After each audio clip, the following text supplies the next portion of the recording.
Welcome, curious minds, to the deep dive.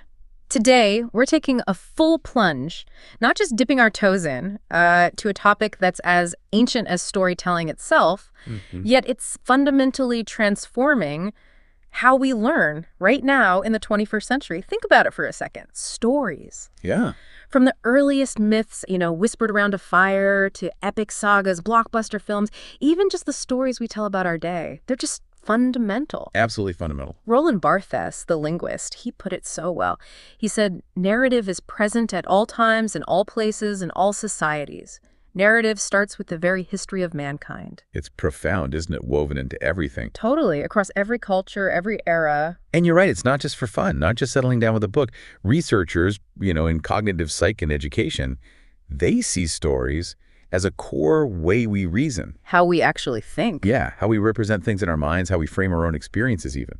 Stories give us that cohesive sequence to understand the world. And what's really fascinating is it's less about whether the facts in the story are plausible in, like, the real world. Right. It's much more about the structure. Does the story hold together? Does it make sense within its own world? That coherent structure, that's what our brains just latch onto. Okay, let's really unpack that, because this is where it gets super exciting for educators, I think. What if these incredibly powerful narrative structures, the ones hardwired into how we think and learn, are actually transforming education, especially in a field like elementary education, and doing it through, well, game-based learning? Exactly. So that's our deep dive today, the critical role, the many roles of narrative in game-based learning, a field that's just exploded really in the last 20 years. It really has, moving way beyond just entertainment into a serious educational tool. And our mission today is really custom tailored for you listening, especially if you're an elementary educator, maybe just getting curious about game-based learning. Right? Maybe you've seen your own students just captivated by games and you're thinking, okay, how do I harness that? Yeah, how do I use that power? So we want to peel back the layers, figure out how narrative actually works in these digital learning spaces. Why is it so important, especially for younger learners, given their development, their natural curiosity? And crucially, how can you take these ideas and actually apply them in your elementary classroom? Practical takeaways. So we'll journey from some of the early debates that really shaped this field. Right, through real-world examples, research findings, and always linking back to, okay, how do you design effectively for learning? And it's definitely been a journey for narrative in games. Early on, there was this pretty intense debate among game scholars. They were wrestling with, like, what's more central? Is it the interaction, the player's choices, or is it the storytelling, the plot unfolding? It's trickier than it sounds, right? Because our default idea of narrative often comes from linear stuff, books, films, page by page, scene by scene. Exactly. But games aren't like that. They're dynamic, integrative. You explore, you choose paths, you can change the outcome sometimes. Totally different beast. So that's core challenge, balancing that open interactivity with a story that still makes sense, that holds together. That gets even more complicated, I imagine, when you add specific educational goals. Especially for elementary kids. It absolutely does. Because now you're not just aiming for fun, you're guiding learning. Too open, maybe not enough structure for the learning objective. Too linear, maybe you kill the interactivity that makes it engaging. Finding that sweet spot, that's the key. It really is. Let's circle back to Barthes for a second. That observation he made is just so foundational for this whole discussion. Present at all times, in all places, starts with the very history of mankind. Pause on that. It's kind of mind-blowing. It is. There's never been a people, anywhere, anytime, without stories. It's international, transhistorical, transcultural. It's just us. We are storytelling creatures. It's how we make sense of things, pass knowledge down, connect with each other. And this inherent trait, this way our brains are seemingly wired to process information through stories. That's exactly what makes narrative such an incredibly powerful tool in education. Especially for young learners. Right. Because humans naturally frame and recount experiences through stories. Designing learning around a compelling story just works. It resonates. It's not just memorizing facts in isolation. No, it's building understanding that has, as researchers say, an integrity of structure, a context that makes sense, feels coherent. Think about your elementary students. Yeah. When they tell you about their day, they don't list facts. They tell a story. First this happened, then that happened, and I felt. Yeah, exactly. Chronological, with feelings. That's narrative. Yeah. Recognizing that lets us leverage it in the classroom. Which leads right into something critical for engagement, especially with kids. Fantasy as a motivator. Way back, 1981, Thomas Malone, a real pioneer, he identified fantasy as key to making games fun, sticky, motivating. He saw it as a theme, a framework, what we now call a story or narrative that grabs and holds attention. And he made a really crucial distinction, didn't he? One that's super relevant for educators. Absolutely, between extrinsic and intrinsic fantasy. Understanding this is vital for designing effective learning games. Okay, break that down for us. Extrinsic first. Okay, so extrinsic fantasy is external to the actual gameplay. It doesn't really impact how you play. Like decoration. Pretty much. Yeah. Imagine a simple math game, just pressing numbers to solve equations. Now, add a story overlay, maybe counting space aliens, rescuing kittens, whatever. Okay. But if that story doesn't change how you actually solve the math problems, it's extrinsic. For your classroom, think of like a flashcard app with a pirate theme. Right. Pirate music, pirate character. Yeah, but the pirate doesn't affect the subtraction or addition. He's just there. Yeah. A visual overlay. Might catch the eye initially, but it's not integrated. The fun is separate from the learning. Got it. The pirate doesn't help you learn fractions better. Exactly. Okay. But then you have intrinsic fantasy, and this is where the magic happens. Okay. Intrinsic fantasy is internal to the gameplay. There's a deep reciprocal link between the fantasy and how you play. The story isn't decoration. It's the reason for the gameplay. And the gameplay advances the story. This is way more interesting and potentially much more instructional. It shows how a skill is used in a meaningful context, provides analogies, metaphors, makes it purposeful. Can you give an example? Sure. A classic non-educational one is Myst. Uncovering the story is the game. Every puzzle, every clue directly unravels the narrative. Story discovery motivates play. Right, I remember that. Very atmospheric. Now for your elementary classroom, imagine a game where students solve multiplication problems to mix the right potion ingredients. Why? To save the kingdom from a sleeping spell. Ooh, I like that. See, the fantasy, saving the kingdom, is directly tied to the skill multiplication. The story provides the reason to do the math. It embeds the learning objective in the narrative challenge. Less chore, more quest. That's a huge shift from I have to do math to I need this math to save the kingdom. Precisely. And it wasn't just Malone saying this, right? Others picked up on it too. Oh, yeah. Researchers like Lori Reber, Ernest Provenzo, they also saw fantasy's role in motivation and integration for learning. Reber used terms like exogenous and endogenous fantasy. Similar to intrinsic. Basically, yeah. And Reber strongly argued at endogenous, the internal kind, is way better for educational games. It truly motivates by making the learning part of the fun, not separate. Okay, so let's make that super concrete for an elementary teacher. Think about Hangman. Classic. You could add a story, you're a detective solving a crime. But that doesn't change how you guess letters, does it? Not at all. That's exogenous, external. Right. An endogenous fantasy would be so integral, so woven in, you couldn't separate story and gameplay. The narrative is the learning activity, provides the why. Remove the story, you break the learning. Perfectly put. So given narrative, especially intrinsic narrative, is so important, how has it actually played out in games over the years? It's fascinating how its role changes so much depending on the genre and, what the tech could even handle back then. That's such a key point. The history here is really varied because it's influenced by entertainment games, genre conventions, and just the rapid evolution of computers. Right. In some genres, narrative is absolutely central, defining. In others, it's more like background flavor, a simple frame. Let's look at some examples across that spectrum. Okay. First up, adventure games. Among the oldest digital genres, think text adventures, like Colossal Cave Adventure. Wow, yeah, way back. In adventure games, narrative is king. It's the core experience. You, the player, are the protagonist in an interactive story. The whole point is advancing the plot, exploring, collecting things, talking to characters, solving puzzles. Usually no combat, no time pressure. Conflict comes from the narrative itself. Like overcoming story obstacles. Exactly. Iconic examples, besides the text ones, are things like Myst, Riven, Siberia, The Longest Journey, all known for really rich storytelling. So they're like super interactive, digital, choose-your-own-adventure books, almost. You're discovering the story, unraveling it. Precisely. That active discovery is super engaging. Yeah. Then you have role-playing games, RPGs. Okay. Narrative is central here too, but with an added layer. Character development. RPGs grew out of tabletop games like Dungeons & Oh, Dragons. yeah. Makes sense. Players usually create unique characters, define their own roles. The story might be less linear than a classic adventure, but still significant. Often an epic goal, save the world, rescue the kingdom. Right. You explore huge places, meet lots of non-player characters, NPCs, and the story can actually change based on your choices. It feels more personal. Think Final Fantasy, Elder Scrolls. I can see how creating your own character and making choices really pulls you in. You're living the story as your character. Right.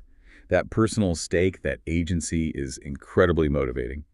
For learning, it means challenges faced by your character, which need knowledge or skills, feel more urgent. So learning historical facts becomes, my character needs this to survive. Exactly. Though there's that risk we'll touch on getting too caught up, the seductive details. But done well, that connection fuels intrinsic motivation for the learning, because learning is how the character succeeds. Okay. What about those huge online games? Right. Massively multiplayer online role-playing games, MMORPGs. Here, narrative is more like the environment, the persistent framework. Less of a single story. Yeah. There's usually a big overarching conflict, a war, a threat. But no single central narrative everyone follows identically. Instead, narrative is embedded in character stories, player quests. Each player's narrative emerges from their choices, who they talk to, even interactions with other real players. World of Warcraft, EverQuest are classics. Your story is one of millions in that shared world. Like writing your own chapter in a giant ongoing book? Exactly. Now contrast that with other genres, action games. Narrative is often way simpler. A basic backstory, aliens attacking, or just a theme for the fast gameplay. Environments often linear. Get from A to B, shoot things. Pretty much. Yeah. Same for sports games, simulation, strategy games.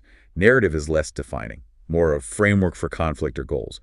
Maybe historical battle scenarios, context for strategy, not usually a character-driven plot. So it's clear, narrative isn't one-size-fits-all in games. Its role varies wildly. Hugely. And that's a real challenge for educators, isn't it? If it varies so much and it's tangled up with interaction and tech, how do you isolate its specific impact on learning? That's the million-dollar question. It's like trying to pull one thread from a complex tapestry. Yeah. And that difficulty, plus the artistry of writing a good story, layered with mechanics, tech, and learning goals, it highlights the complexity of designing good educational games. Makes sense. Which is why early game-based learning research often looked to adventure games, because narrative was so central there, maybe easier to analyze. Right. If narrative is the tool you want to leverage, go where it's already the star. Some early studies even saw adventure games as a model for computer-based problem-solving environments. They did. Researchers like Curtis and Lawson, Quinn, Sherwood. Yeah. Quinn, back in '91, talked about his Voodoo adventure game. He discussed the aesthetic and cognitive challenges of creating problems that had the right structure for learning, but were also believable within the story. That early work really highlighted the hurdles. It wasn't just putting facts in a story. It was making the problems feel real because of this story. So as this whole field of game-based learning grew, designers naturally started borrowing strategies from popular entertainment games, right? Trying to capture that engagement magic for learning. Absolutely. The way narrative has progressed in educational games is totally intertwined with game genres, and especially advances in computing tech. Better graphics, more interaction, richer content, all opened up possibilities for narrative. Let's look at some really key examples that shaped the field. Okay. One of the most cited, really influential ones, especially for middle school science, is River City. Ah, yes, River City. I've heard of that one. For an elementary teacher new to this, tell us more. How did its narrative work so well? Here, River City is this sophisticated 3D desktop environment, very adventure-like. The story premise. Learners are in a fictional 19th century city where people are getting mysteriously sick. Okay, a mystery. Exactly.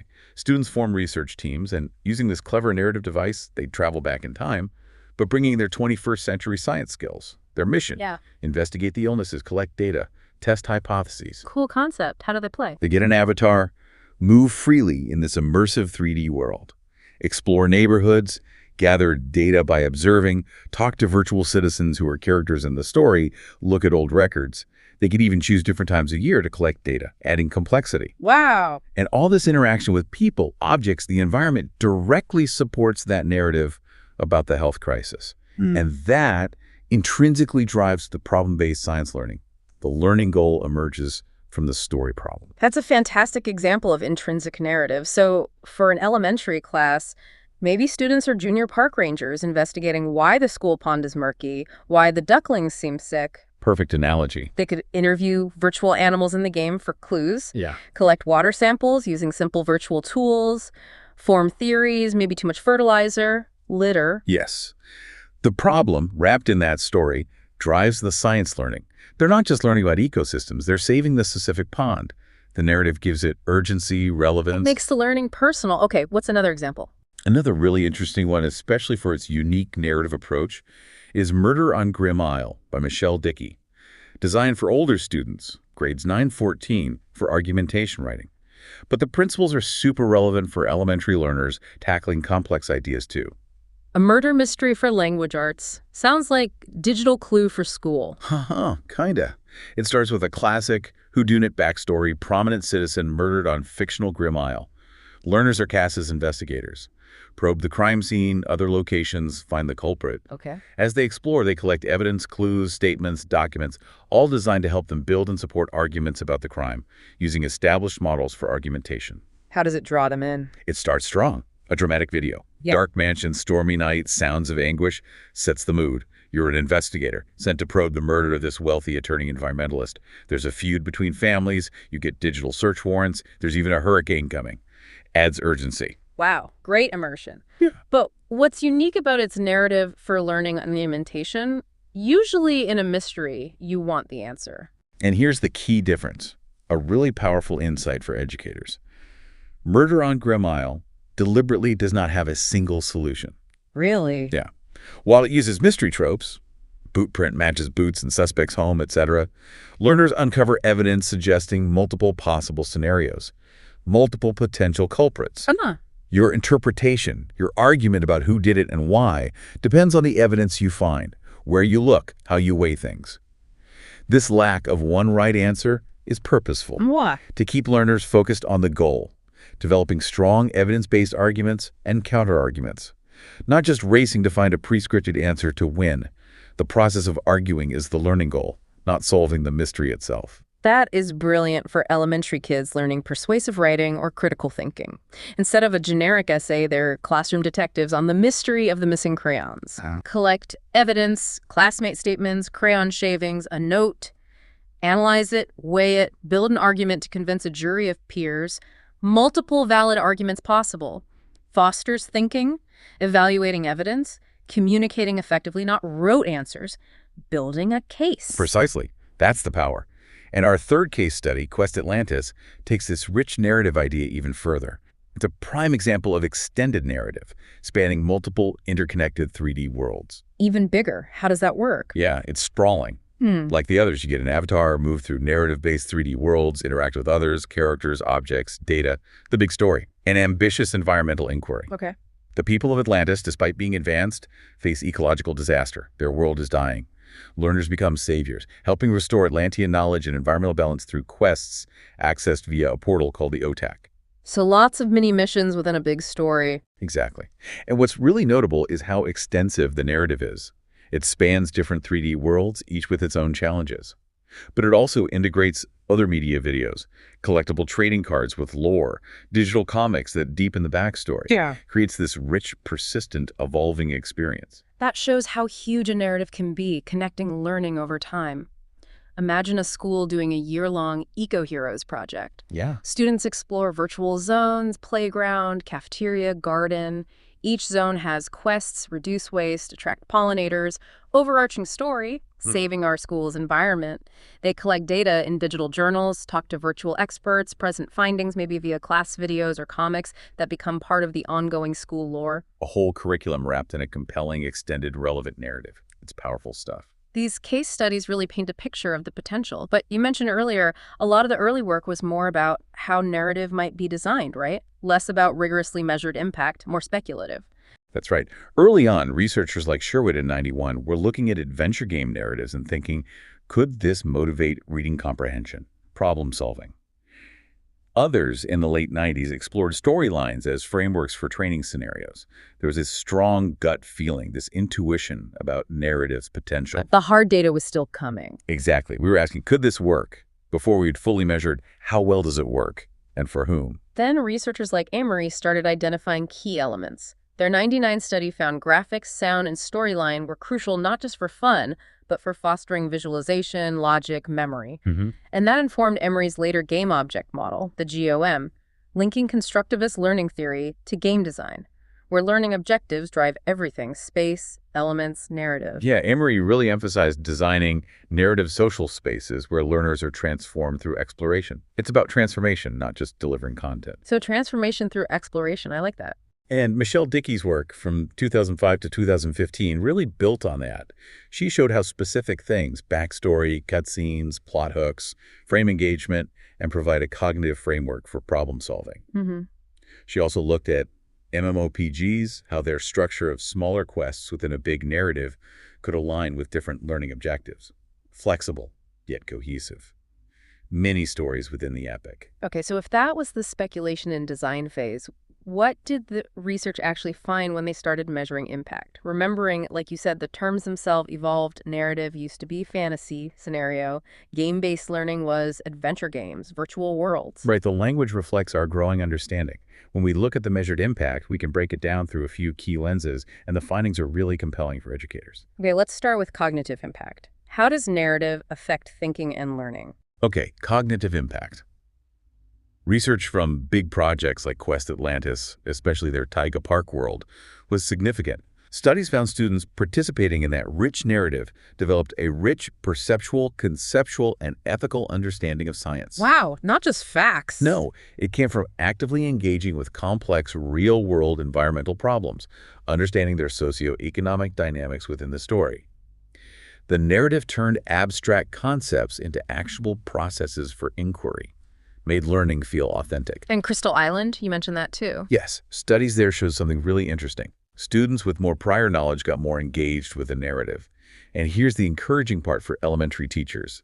That deeper engagement led to greater learning gains and better problem-solving skills. Okay. And crucially, the narrative didn't negatively impact cognitive load. That's huge. We often worry adding story might overwhelm young learners. Right, too much going on.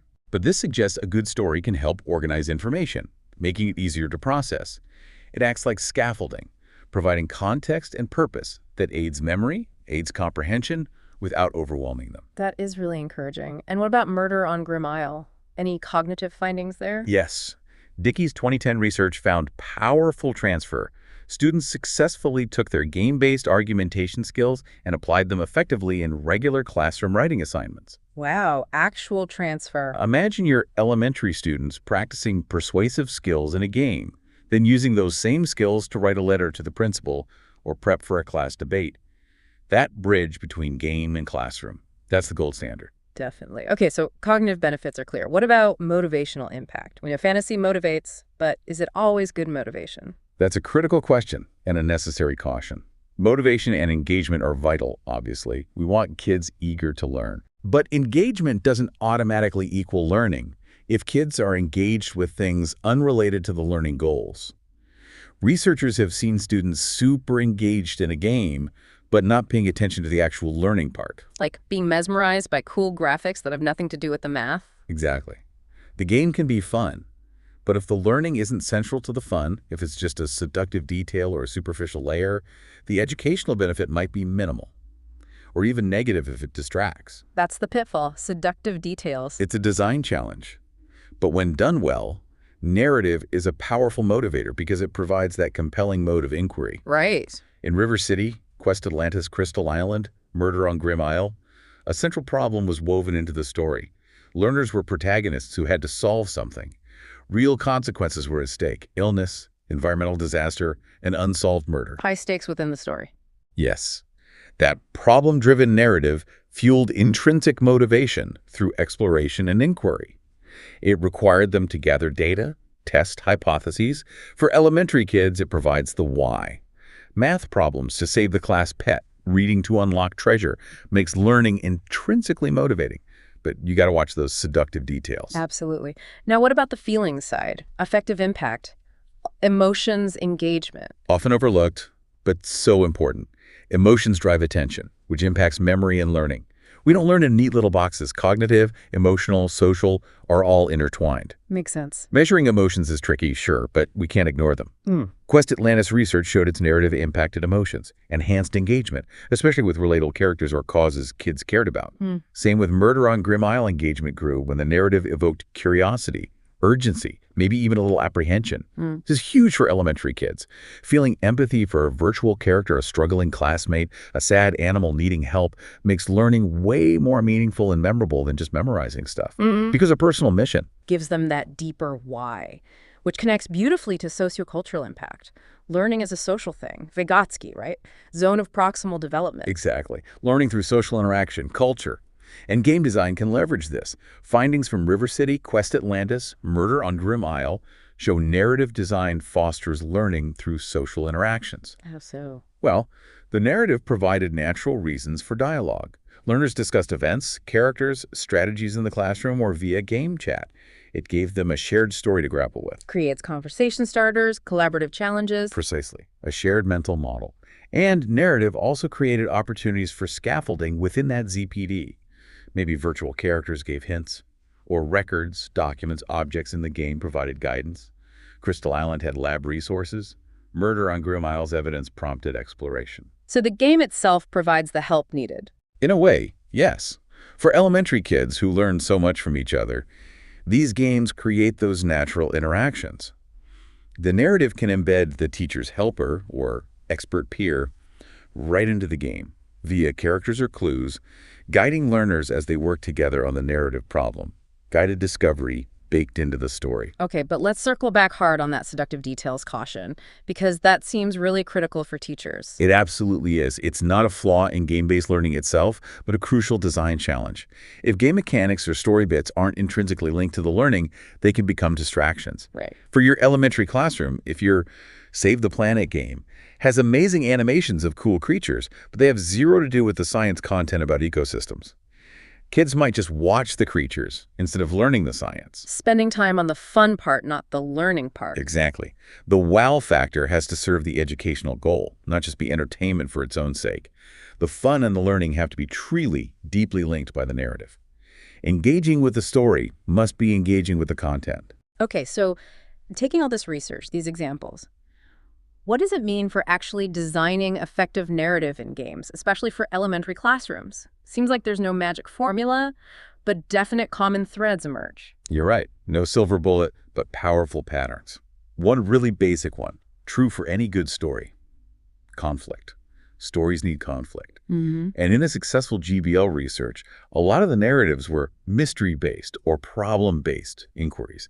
A central conflict or puzzle learners had to actively resolve. And the learner's role. Crucially, learners were typically cast in a first-person role. Protagonists, investigators, researchers in River City, investigators in Crystal Island, detectives in Murder on Grim Isle. Not passive observers. The victim agents. Exactly. They had to explore, collect data, analyze, propose solutions. This design supports agency, meaningful choices influencing outcomes. And it requires interaction and critical thinking to hit the learning objective. So the takeaway for teachers. When designing, start with a compelling problem or mystery that students are responsible for solving. Give them a role. Chief scientist, history detective, math magician. Yes. Makes them active agents. Gives immediate purpose. And you mentioned narrative supporting motivation in multiple ways, different data representations, first-person inquiry, layers of entry points. Right. Multiple pathways. And while some initial motivation might just be novelty, a game that fades. Sure. But as it does, the narrative design can become more refined, complex, integrated, sustaining engagement long after the newness wears off. Quest Atlantis, with its big narrative and smaller quests, shows how complex stories can keep learners engaged over time, like a whole school year. Provides that continuous thread. And let's re-emphasize the effective impact. Creating relatable characters, fostering empathy, wanting to help those virtual characters in Quest Atlantis, that's a powerful motivator. So build characters kids care about. Absolutely. If the little robot needs help, with addition to fix its gears, that empathy drives motivation more than just get the right answer. It changes the emotional stakes, makes it consequential. Makes total sense. Plus, the environmental narrative design, combined with communication opportunities like in River City or Quest Atlantis, supports that sociocultural learning, encourages dialogue, provides characters for guidance. It all comes back to Quinn's early insight. Embed problems so they're intrinsic to the learning in the story. Narrative isn't window dressing. It is the learning mechanism, the engine. Okay, so we have evidence, examples, design principles. But what are the limitations? Where do we go next? Feels like we're just scratching the surface. We really are. Research on narrative in GDL is still emerging. Storytelling itself is vast. So many genres, plots, perspectives, voices haven't been fully explored in GBL design yet. How can different narrative frameworks, comedies, tragedies, heroes' journeys, nonlinear stuff be optimized for specific learning goals and different learners? Lots to discover. And it seems we need both science and art perspectives, right? Games aren't just cognitive tasks, they're aesthetic experiences, like film or theater. That is a profoundly crucial point, often missed. Effective learning design is composed of both art and science. We know aesthetics, atmosphere, sound, pacing, the overall feel, not just graphics, influence interaction, emotion, behavior, learning. How things feel matters. Hugely. Well, But aesthetics often get pushed aside in traditional learning research, which focuses on science-based methods for cognitive impacts.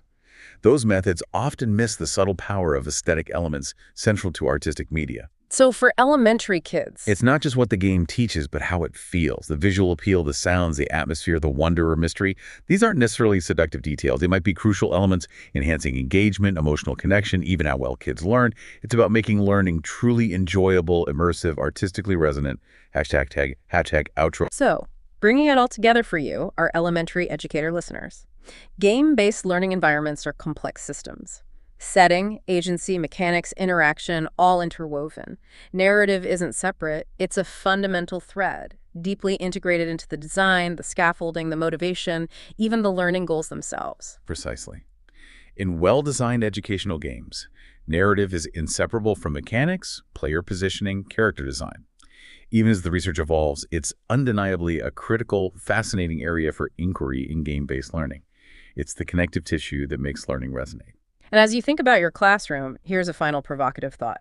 If narrative is this innate human structure and games are inherently interactive, what kind of new stories could you empower your elementary students to co-construct? Stories that make even tough learning objectives for actions, history, feel like an irresistible quest they create. And building on that, how might intentionally designing for those aesthetic and emotional connections alongside cognitive goals truly unlock a lifelong love of learning and critical thinking in your classroom? Imagine learning not as a chore, but as an adventure they create and live every single day.